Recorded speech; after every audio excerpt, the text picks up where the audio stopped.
bienvenue à tous et à toutes dans cette nouvelle vidéo sur ma chaîne YouTube. Attendez, je vais régler un peu la lumière. Donc, comme je disais, bienvenue à tous et à toutes dans cette nouvelle vidéo sur ma chaîne YouTube. Merci beaucoup pour les retours que vous me faites, les commentaires que vous laissez, les questions que vous me posez. Et donc, justement, en parlant de questions, une abonnée sur la dernière vidéo que j'ai publiée où je parlais des risques du parrainage. Quelqu'un m'a demandé en fait, qu'en est-il si on veut parrainer un réfugié? Donc, je me suis documentée un peu. Je vais vraiment faire l'effort de me rappeler au montage de cette vidéo, de vous laisser le lien des pages du gouvernement que j'ai trouvé pour répondre à la question posée aujourd'hui. Qu'en est-il du parrainage des réfugiés? Déjà, de ce que j'ai pu comprendre, c'est qu'au Canada, il y a ce qu'on appelle le parrainage mixte, ou tu as aussi le parrainage privé. Là, je vais rentrer dans le parrainage privé d'abord. Et le parrainage mixte, je vais vraiment survoler parce que je ne veux pas dire d'erreur. Donc, le parrainage privé, c'est déjà, de prime abord, dans le parrainage privé, qu'est-ce qu'il faut savoir? Il faut savoir que tu n'as pas de frais à payer pour le parrainage et les formulaires de demande en ligne sont gratuits. Ça, c'était la première information. Maintenant, pour entrer dans le vif du sujet, qui peut parrainer un réfugié? Alors, dans le parrainage privé, qui peut parrainer un réfugié? Il y a 3 catégories de personnes. La première catégorie, c'était les signataires d'une entente de parrainage. Qu'est-ce qu'on entendait par les signataires d'une entente de parrainage? C'est un groupe de personnes qui ont signé. Non, c'est un groupe de personnes qui a signé une entente officielle avec le ministère pour parrainer un réfugié. Deuxième catégorie de personnes qui peuvent parrainer un réfugié, tu as un groupe de 5 citoyens canadiens ou résidents permanents qui vivent dans une localité où doit s'établir un réfugié. Je prends un exemple. Mettons que dans la ville de Nunavut, tu as 5 citoyens canadiens ou 5 résidents permanents et plus, il y a un réfugié du Soudan peut-être qui doit venir s'installer là. Ben, vous pouvez vous mettre ensemble et parrainer ce réfugié. Troisième catégorie de personnes, tu as les répondants communautaires, c'est-à-dire c'est soit une organisation, soit une association, soit une société installée dans la localité où doit s'établir un réfugié. Quand on dit que une localité où doit s'établir un réfugié, ça veut dire que au préalable, ce réfugié-là a été, comment je peux dire, son dossier a été étudié par le ministère et que tu remplis les conditions, en fait, tu remplis les conditions en fonction de la définition de réfugié pour pouvoir venir t'installer au Canada et maintenant quelqu'un peut décider de te parrainer. Donc, qui est donc admissible à un parrainage? Pour être admissible à un parrainage, il faut que le demandeur d'asile se trouve à l'extérieur du Canada, première étape, et deuxième étape, soit visé par la définition de l'une des catégories de réfugiés prévues dans la loi sur l'immigration et la protection des réfugiés du Canada. 2 catégories de réfugiés sont donc admissibles quand on se base sur cette définition-là qu'ils ont établie. La première catégorie de réfugiés au sens de la Convention outre-frontières, c'est-à-dire que c'est une personne qui a le statut de réfugié au sens de la Convention et qui a été reconnue par un agent de visa à l'étranger. Et la deuxième catégorie de personnes qui peut être admissible, c'est les catégories de personnes de pays d'accueil. C'est-à-dire que c'est une personne qui se trouve hors de son pays d'origine ou de sa résidence habituelle à cause d'une guerre civile, d'un conflit armé ou d'une violation massive des droits de la personne. Voilà les 2 catégories de personnes qui rentrent dans la définition selon la Convention pour les réfugiés et qui sont admissibles au parrainage. Maintenant, on va rentrer dans l'espèce de deuxième partie de la vidéo.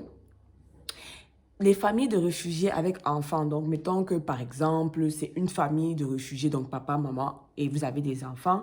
Les familles de réfugiés avec enfants sont admissibles à la prestation fiscale pour enfants. Une fois que vous êtes arrivé au Canada, la prestation fiscale, c'est un peu comme moi, par exemple, en tant que parent au Canada, le gouvernement fédéral te verse chaque mois une prestation pour ton enfant jusqu'à ce que ton enfant atteigne l'âge de 18 ans.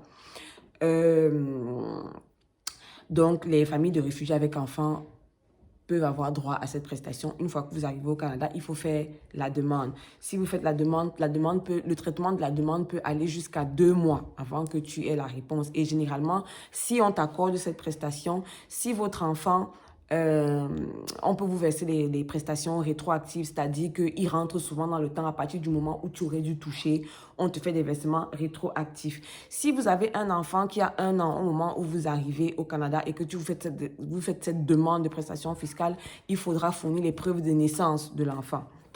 Les réfugiés réinstallés peuvent aller à l'université aussi. Pourquoi ils peuvent aller à l'université? Parce qu'une fois que tu es reconnu comme réfugié et que tu es parrainé, tu arrives, tu prends immédiatement le statut de résident permanent et tu as donc les mêmes avantages que tous les autres types de résidents permanents.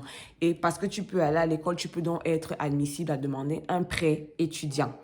Maintenant, le seul petit bémol, lorsque tu parraines un réfugié, il faut inclure dans la demande tous les membres de la famille, que ces membres de la famille voyagent ou non. Pourquoi? Parce que même si les membres de la famille ne sont pas capables de venir au Canada à cause que, par exemple, ils sont emprisonnés, disparus, incapables de quitter impossible de quitter le territoire d'origine pour le moment, présumés décédés, il faut quand même les inclure dans la demande. Au cas où si jamais demain quelqu'un ressort de X ou Y nihilo là, c'est simple parce qu'il était déjà inclus dans la demande. Autre petit bémol, si tu penses à vouloir parrainer un réfugié, il faut éviter de faire des fausses déclarations par cette personne. Parce qu'il y a beaucoup de gens qui se prétendent réfugiés, enfin, pas qui se prétendent réfugiés, qui font des fausses déclarations pour avoir le statut de réfugié ou de demandeur d'asile. Tu vois, il y a des gens qui racontent des histoires, dire que je fuis parce que je suis homosexuel dans mon pays, alors que peut-être ce n'est pas vrai. Tu as des personnes qui vont dire, moi, pour l'avoir vécu dans ma...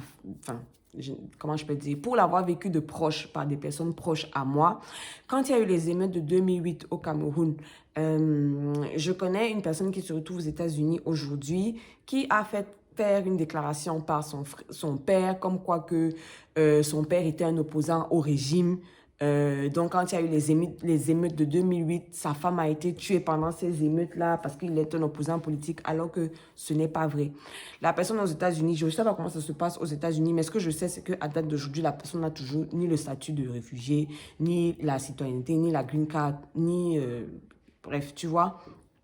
Il ne faut pas penser que quand vous faites des déclarations, ils ne fouillent pas. Le propre des Canadiens, c'est que peu importe ce que tu leur déclares, une fois que tu as déclaré que c'est écrit noir sur blanc quelque part, ils continuent de faire des enquêtes.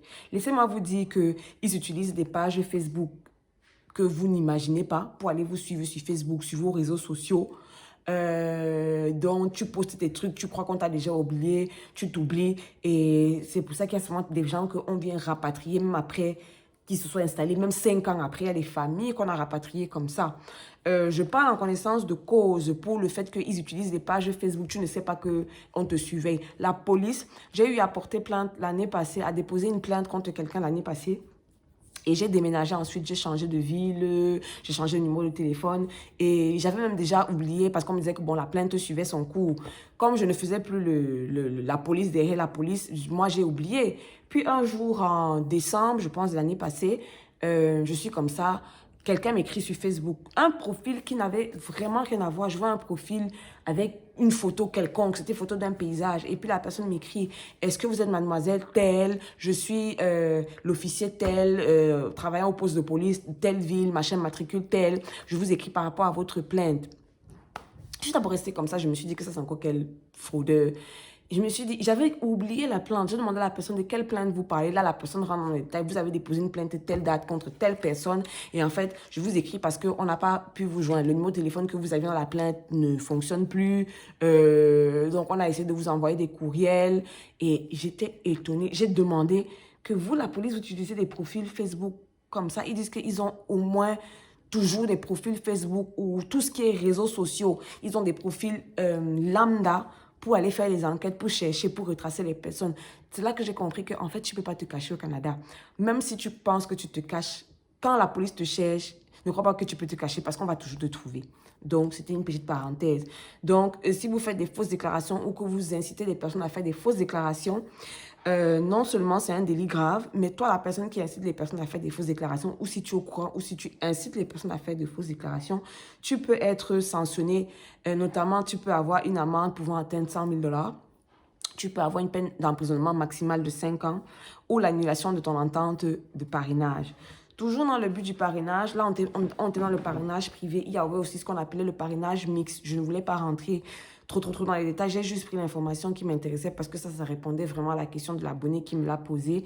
Si, par exemple, tu veux parrainer un réfugié que tu connais personnellement ou un groupe de réfugiés que tu connais personnellement, non seulement cette demande-là va prendre plus de temps parce que le parrainage dont je viens de vous parler, qui est un parrainage privé, c'est que les personnes, les réfugiés au préalable ont déjà fait l'objet d'une enquête et leurs dossiers ont été approuvés par l'immigration et donc la procédure suit son cours, est beaucoup plus simple. Or, si tu veux parrainer un réfugié en particulier que tu connais, non seulement le délai va prendre plus de temps, parce que là, il faut maintenant qu'on étudie son dossier et rien ne dit que à la fin, c'est garanti qu'on va l'approuver comme un réfugié. Et deuxièmement, dans ce genre de parrainage-là, tu ne bénéficies d'aucune aide du gouvernement. Parce que dans le parrainage privé, comme je viens de le dire, le gouvernement t'aide à soutenir les besoins de la personne. Je crois que pendant 1 an, on t'aide à soutenir la personne. Et puis, dans le parrainage où c'est toi qui parraines quelqu'un, un réfugié que tu connais, machin, tu ne reçois aucune aide. Donc, ce parrainé-là est un peu comme quand on parlait du parrainage d'un conjoint, machin, la personne, tu es engagé financièrement avec la personne, ses besoins de nourriture, voilà. Donc, en gros, c'était ça. Je vais me rappeler de laisser les liens parce que le document était vraiment énorme, immense. J'ai pris les petits morceaux qui étaient importants. Donc, la personne qui est vraiment déterminée à aller lire, c'est un gros paragraphe parce qu'il y a beaucoup de spécificités. Donc, je vais m'arrêter là. Et j'espère que ceci vous aura aidé. Pour les personnes qui sont intéressées à parrainer des réfugiés, Et si vous avez d'autres questions, ben, laissez-moi les questions. Moi, je vais laisser les liens vraiment pour que vous trouviez les réponses parce que je pense que c'était vraiment succinct comment je l'ai fait. Sur ce, je vous souhaite un bon week-end. Bisous.